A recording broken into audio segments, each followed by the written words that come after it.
అంతర్జాతీయ పరిణామాల్లో కీలకమైనటువంటి అంశం ఏంటంటే సొమ్ము చెల్లించడం అన్నటువంటి. ఇప్పుడు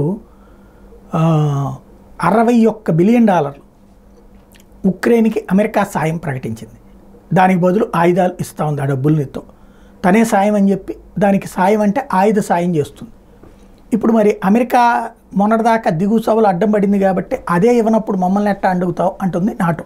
ఇప్పుడు నాటో ఏకంగా దానికి డబుల్ అనుకోవాలేమో, ఎందుకంటే $107 బిలియన్ ఇవ్వడానికి రెడీ అయింది. యథావిధిగా రష్యాకి నమ్మిన బంటు, ఓ రకంగా చెప్పాలంటే గంజాయి వనంలో తులసి మొక్క అనొచ్చు, లేదా తులసి వనంలో గంజాయి మొక్క అనొచ్చు, ఏదైనా అనుకోవచ్చు, ఎవరిష్టం వాళ్ళది. హంగరీ వచ్చి నాటోలో అడ్డుపడింది.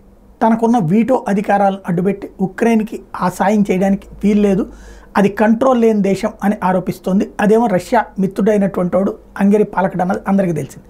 కాబట్టి ఏం జరుగుతుందో చూడాలి.